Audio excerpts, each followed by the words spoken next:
Praise the Lord. கர்த்தருடைய நாமத்துக்கு மகிமை உண்டாவதாக.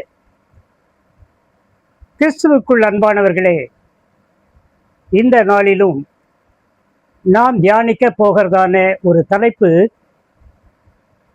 ஒரு கிறிஸ்தவ வாழ்க்கையிலே மிக மிக மிக முக்கியமான ஒரு தலைப்பு. தேவனுக்கும் நமக்கும் பிரிவினை உண்டாகிறது எதனால் என்பதை குறித்து நாம் தியானிக்க இருக்கிறோம். ஆம் பிரியமானவர்களே, நம்முடைய வாழ்க்கையிலே தேவனிடத்திலே சில காரியங்களுக்காக நாம் போராடி வருகிறோம். வாரக்கணக்கில், மாதக்கணக்கில், வருஷக்கணக்கில் போராடி வந்தாலும் கூட நமக்கு அது சித்திக்கிறதில்லை, அது நமக்கு கிடைப்பதில்லை. இப்படியாக போகிறது. ஏன், எதற்கு? அநேகருக்கு கிடைக்கக்கூடிய பாக்கியம் எல்லாம் எனக்கு ஒன்றும் கிடைக்கவில்லையே என்று சொல்லி ஆதங்கப்படுகிறோம். ஆனால் ஏன், எதற்கு என்கிற கேள்வி நமக்குள் எழுகின்ற பொழுதே அதனுடைய ரூட் காஸ் என்ன என்று, மூல காரணம் என்னவென்று நாம் அறிந்து கொள்ள வேண்டியவர்களாக இருக்கிறோம்.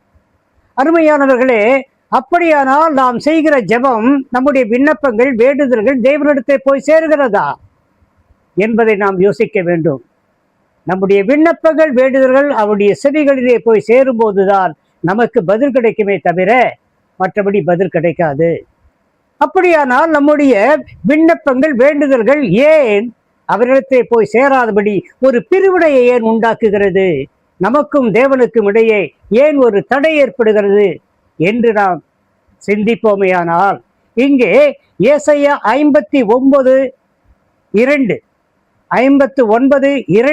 சொல்லப்படுகிறது.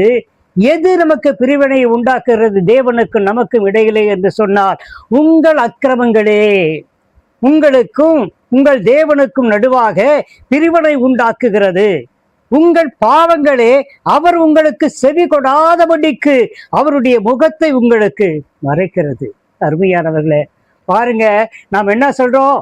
ஐயோ, நான் இவ்வளவு நாளும் போராடுறேன், நான் மன்றாடுறேன், அதிகாலை ஜபத்துல எழுந்துக்கிறேன், எல்லா காரியங்களில் ஈடுபடுறேன், ஆனாலும் கூட தேவன் இதுவரைக்கும் நான் கேட்ட கோரிக்கை நிறைவேற்றல, என்னுடைய வேண்டுதல் விண்ணப்பங்களை அவர் செவிசாய்க்கலையே என்று சொல்லி தேவன் மேல் முறுமுறுக்கிறவர்களாக இருக்கிறோம். ஆனால் இங்கே ஏசாயா தீர்க்கதரிசியின் மூலமாக நமக்கு வரக்கூடிய வார்த்தை என்னன்னு சொன்னா, உங்கள் அக்கிரமங்களே உங்கள் அக்கிரமங்களே, அழுத்தி சொல்றாங்க, உங்கள் அக்கிரமங்களே உங்களுக்கும் தேவனுக்கு நடுவாக ஒரு பிரிவினை உண்டாக்குது. இந்த பிரிவினை உண்டாக்கும் போது தேவனிடத்தில் நம்முடைய விண்ணப்பங்கள், வேண்டுதல்கள் எப்படி போய் சேரும்? இதை நன்றாக சிந்திக்க வேண்டும். தேவனை தரிசிக்க வேண்டுமானால் அப்பொழுது நம்ம என்ன செய்யணும்? இதை நம்ம அடுத்து தியானிக்கணும். தேவனை தரிசிக்கணும்னா, தேவனிடத்திலே நம்முடைய விண்ணப்பங்கள் போய் சேர வேண்டுமானால் நாம என்ன செய்யணும்? கொஞ்சம் தியானிப்போமையானால் 1 பேதுரு 1:15 கொடுக்கப்பட்டிருக்கிற காரியம் பேதுரு தன்னுடைய நிருபத்திலே குறிப்பிடுகிறார். உங்களை அழைத்தவர் பரிசுத்தராய் இருக்கிறது போல நீங்களும் உங்கள் நடக்கையில் எல்லாவற்றிலும் பரிசுத்தராயிருங்கள். 1-2 இல்லை, எல்லாவற்றிலும். எதிரை எடுத்தாலும் நீங்க வீட்டில் இருக்கும் போது பரிசுத்த நடக்கையோடு இருக்கணும், வேலைக்கு போகும்போதும் பரிசுத்த நடக்கையோடு இருக்கணும், நீங்க ஒரு வியாபாரம் பண்றீங்களா அதுல பரிசுத்த நடக்கையோடு இருக்கணும், உங்களுடைய நண்பர்களோடு பரிசுத்த நடக்கையோடு இருக்கணும். இப்படி பரிசுத்த நடக்கையோடு இருந்தால்தான் தேவன் உங்களுடைய வார்த்தைகளை செவி கொடுத்து கேட்பார், உங்களுடைய வேண்டுதல்களை, விண்ணப்பங்களை செவி கொடுத்து கேட்பார். அருமையானவர்களே, ஏன்னு சொன்னா அடுத்து பாத்தீங்கன்னா, பரிசுத்தம் இல்லாமல் ஒருவனும் தேவனை தரிசிக்க முடியாது. நாம பரிசுத்தமா இருக்கணும், அப்பதான் அவரை தரிசிக்க முடியும். இது எபிரேயர் 12:14 12ஆம் அதிகாரம் 14ஆம் வசனத்திலே சொல்லப்படுகிறது. பரிசுத்தம் இல்லாமல் ஒருவனும் தேவனை தரிசிக்க முடியாது. நாம என்ன பண்ணலாம்? பரிசுத்தம் இல்லாம என்ன ஒண்ணா செய்யலாம். என்ன செய்யலாம்?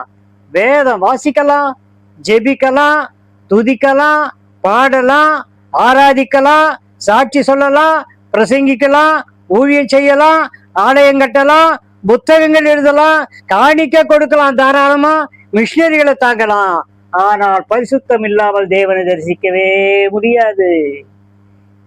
அருமையானவர்களே, இப்பொழுது கூட பரிசுத்தம் இல்லாமல் தரிசிக்க முடியாது. என்ன வேணா செய்யலாம். நீங்க காலையில எழுந்ததும் ஜெபிக்கலாம், வேதம் வாசிக்கலாம், பாடி நல்ல ஆண்டவரை துதித்து பாடலாம், நல்ல உறக்க சத்தத்தோடு. இன்னைக்கு பார்த்தீங்கன்னா நல்ல ஒரு மியூசிக்லாம் வச்சு கூட நீங்க பாடலாம்.